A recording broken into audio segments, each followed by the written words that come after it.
Dear friends, तपाईहरुलाई यस engineering knowledge च्यानलमा स्वागत छ। आज मैले एंगुलर मोमेन्टमको थ्योरी लिएर आएको छु।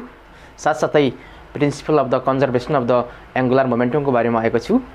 डियर फ्रेन्ड्स, तपाईहरुले हाम्रो इन्जिनियरिङ नलेज च्यानललाई पहिलो पटक वाच गर्दै हुनुहुन्छ भने कृपया तपाईले हाम्रो यस इन्जिनियरिङ नलेज च्यानललाई लाइक, शेयर एन्ड सब्सक्राइब गर्नुहोला र सँगै आएको बेल आइकनलाई प्रेस गरी, जसले गर्दा तपाईहरुलाई मैले अपलोड गर्ने हरेक भिडियोहरू तपाईहरु समक्ष सबैभन्दा छिटो पुगोस्। धन्यवाद। डियर फ्रेन्ड्स, अब हामी टपिकतिर डिस्कस गरौँ। आज एंगुलर मोमेन्टमको बारेमा डिस्कस गर्छौं, थ्योरीको बारेमा।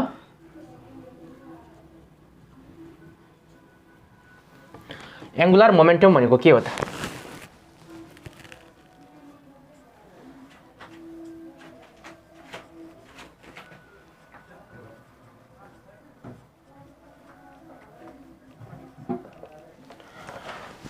What is angular momentum? Angular momentum भनेको it is the cross product of the position vector and linear momentum called angular momentum. It is denoted by the S naught. So angular momentum भनेको it is the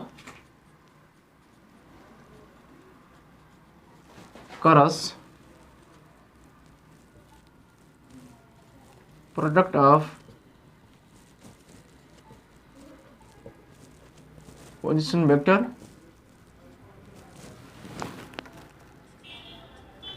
and linear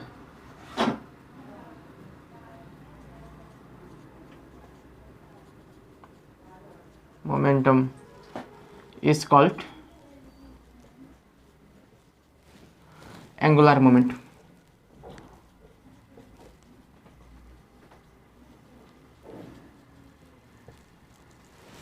It is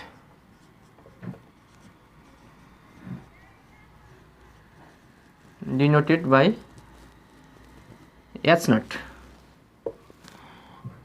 Mathematically,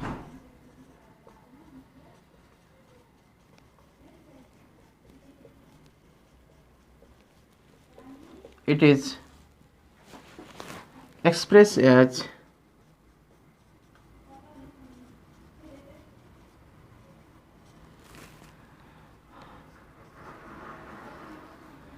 H naught is equal to position vector R cross linear momentum L.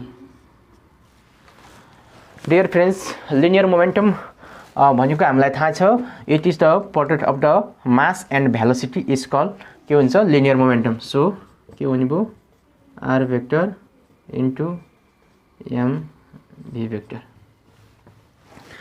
यही नै हाम्रो angular momentum हो। Angular momentum भनेको के रहेछ? It is the cross product of the position vector and the linear momentum is called angular momentum. It is denoted by S naught. Mathematically it is express as the H O naught is equal to are vector cross L vector हो। R vector भनेको चाहिँ के हो भन्दाखेरि position vector हो। जस्तो हाम्रो चाहिँ यो प्लेन छ, एक्स वाई एउटा एक्स र वाई एउटा प्लेन छ, यो ओरिजिन छ। ओरिजिनदेखि यहाँसम्मको चाहिँ मानौ यो पोइन्ट चाहिँ एउटा मैले जी पोइन्ट माने मास सेन्टर, र यो भेक्टर चाहिँ हाम्रो के हो? आर भेक्टर हो। आर भेक्टर हो। यही नै के भन्छन्? R vector from the position vector from O respect to the mass centre is called के भन्छन्? आर भेक्टर भनिन्छ। यही नै हाम्रो के हो? एंगुलर मोमेन्टम हो। एंगुलर मोमेन्टम भनेको यही नै हो। अब हामीले principle of the conservation of the angular मोमेन्टमको बारेमा चर्चा गरौँ।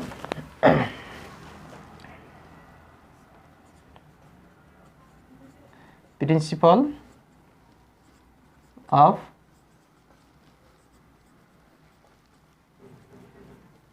conservation of angular momentum. Statement के हो त भन्दाखेरि स्टेटमेन्टले के भन्छ त भन्दाखेरि if the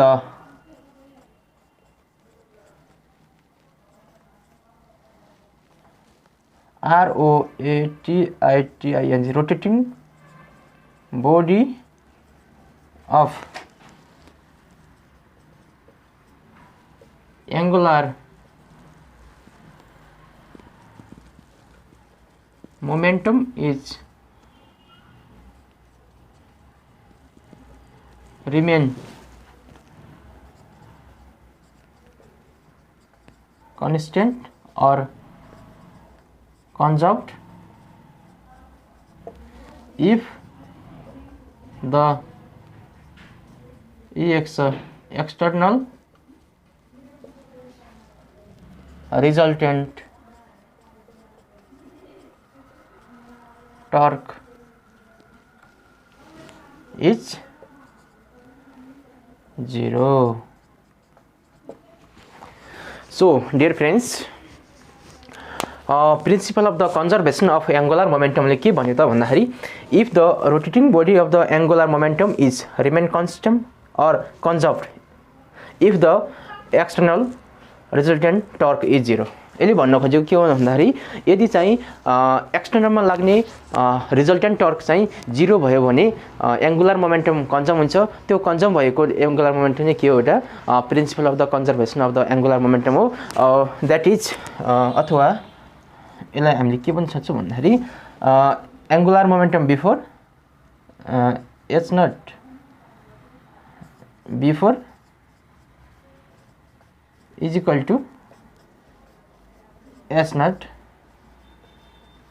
after. H naught भनेको एङ्गुलर मोमेन्टम. सो अब यसलाई हामीले प्रुफ गरौँ. मैले माथिको इरेज गरेँ, मलाई स्पेस पुगेन. सो यसलाई प्रुफको लागि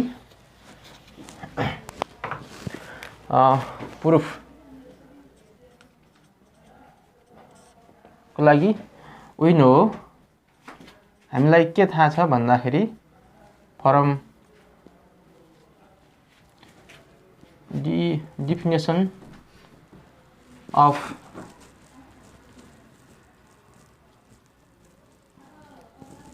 angular momentum हामीलाई एङ्गुलर मोमेन्टमबाट के थाहा छ भन्दाखेरि एचओ नट भनेको R vector cross L vector हो. इक्वेसन 1 किन हो त भन्दाखेरि आर भेक्टर भनेको position vector and L vector भनेको के हो लिनियर मोमेन्टम हामीलाई थाहा छ डेफिनेसन अफ द एङ्गुलर मोमेन्टमबाट हो. अब इक्वेसन 1 लाई विथ रेस्पेक्ट टु टाइमले के हुन्छ डेरिभेटिभ गर्यो भने के आउँछ principle of the conservation of the angular momentum आउँछ. So differentiating DIFFERENTING differentiating equation 1 with respect to time t is के हुन्छ ds not by dt is equal to d by dt r vector cross l vector. अब r vector cross L vector भन्ने आयो. हामीलाई थाहा छ from derivative of the product rule भनेको के हो भन्दाखेरि यदि मानिलिउँ derivative of the u into v भयो भने डिटी भयो भने हामीले के हुन्छ भन्दाखेरि प्रोडक्ट रुल लाउँछौँ. जस्तो के हुन्छ नि u derivative of v plus v derivative of u dt. Product रुलले के भन्छ भन्दाखेरि एकचोटि चाहिँ युलाई गर्ने एकचोटिलाई भीलाई गर्ने भन्छ. जस्तो युलाई गर्यो भने u derivative of v by dt plus v derivative of the के हुन्छ यु हुन्छ. त्यस्तै गरी हामीले यहाँ के गर्नु पर्यो भन्दाखेरि यसलाई यु मान्नु पर्यो, आर भेक्टरलाई चाहिँ यु, एल भेक्टरलाई भी मान्यो भने के आउँछ त भन्दाखेरि u derivative of v d by dt L vector cross है प्लस अनि भी भेक्टर भनेको L vector cross derivative of by dt के भन्छ आर भेक्टर हो। अनि यो भनेको के हो त भन्दाखेरि तल स्पेस पुगेन, मैले यसलाई इरेज गरिदिएँ। अब we know also we know हामीलाई के थाहा छ भन्दाखेरि लिनियर मोमेन्टम भनेको चाहिँ मास इन्टु भी भेक्टर हैन मास इन्टु भेलोसिटी भन्ने थाहा छ हामीलाई। And dr vector by dt भनेको चाहिँ के हो द रेट अफ डिस्प्लेसमेन्ट भनेको भेलोसिटी हो पोजिसन भेक्टर भने चाहिँ भी भेक्टर हो है। And d by dt L vector भनेको चाहिँ के हो टर्क हो के।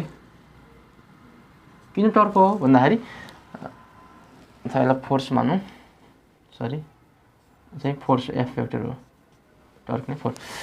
लिनियर मोमेन्टम भनेको चाहिँ हामीले के हो rate of change of force भनेको rate of change of angular momentum हो। फोर्स भनेको के हो rate of change of angular momentum हो। यो चाहिँ एङ्गुलर मोमेन्टम लिनियर मोमेन्टम हो। फोर्स भनेको rate of change of linear momentum. त्यसो हो भने अब यसलाई इक्वेसन 2 मानौँ। सब्स्टिट्युटिङ equation 2 becomes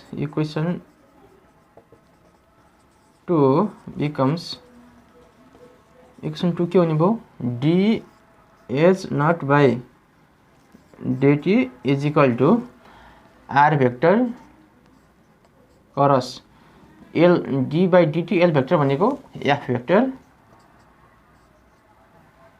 plus l vector भनेको mass into velocity vector cross d by dt r vector भनेको भी भेक्टर है, भी भेक्टर हो। अब हामीलाई के थाहा छ भन्दाखेरि साइक्लिक अर्डरबाट के भन्दाखेरि भेक्टरको साइक्लिक अर्डरको रुलबाट के हुन्छ भन्दाखेरि यो आई यो जे यो के भयो भने के भेक्टर आई भेक्टर जे भेक्टर यसरी भयो भने सेम भेक्टर क्रस प्रोडक्ट चाहिँ के 0 हुन्छ भनेर भन्छ। जस्तै i vector cross i vector is equal to j vector cross j vector is equal to k vector cross k vector is equal to 0 हुन्छ भनेर भन्छ। हामीलाई के थाहा छ भन्दाखेरि साइक्लिक अर्डरबाट सेम भेक्टरको के हुन्छन् क्रस प्रोडक्ट चाहिँ 0 हुन्छ भन्छ। त्यसो भए के हुन्छन् भी भेक्टर के छ सेम भेक्टर छ, त्यसो भए यसको प्रोडक्ट चाहिँ के भयो 0 भयो भनेपछि ds naught by dt plus R sorry is equal to are vector cross F vector plus 0 भयो हो। अब हामीलाई थाहा छ टर्क भनेको के हुन्छन् प्रोडक्ट अफ द के हुन्छन् पोजिसन भेक्टर इन्टु के हुन्छन् फोर्स हो। त्यसो भने यसलाई चाहिँ के हुन्छ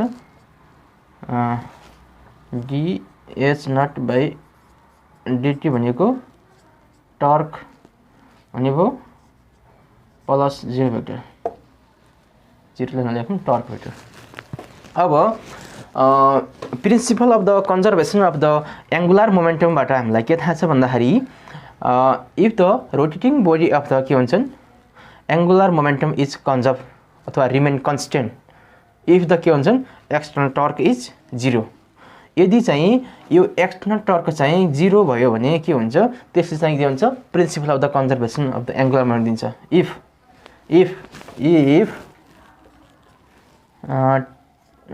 टर्क इज 0 देन के हुन्छ ds naught by dt is equal to 0 हुन्छ हो। त्यसो भए के हुन्छ एङ्गुलर मोमेन्टम चाहिँ के हुँदो रहेछ 0 हुँदो रहेछ भन्ने कुरा दियो। So therefore h naught before is equal to h naught after हुँदो रहेछ which is complete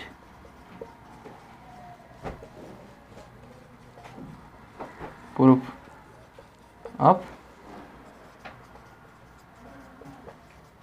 angular momentum. यो चाहिँ के हो एंगुलर मोमेंटम को कंप्लीट प्रूफ हो. डियर फ्रेंड्स, तपाईहरुले यो एंगुलर मोमेंटम को डेफिनेसन, यसको फर्मुला र conservation of the angular momentum को फर्मुला सम्झिनु पर्यो, जसले गर्दा तपाईहरुलाई अब आउने न्यूमेरिकललाई एकदमै हेल्पफुल हुनेछन्.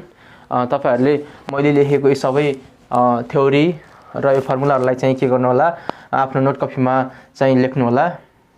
तपाईहरुलाई एकदमै हेल्पफुल हुनेछ. तपाईहरुले यति बेलासम्म हाम्रो यस इन्जिनियरिङ नलेज च्यानललाई धैर्यतापूर्वक हेरिदिनु भयो, साथ सपोर्ट माया गरिदिनु भयो. यसको लागि धेरै धेरै धन्यवाद.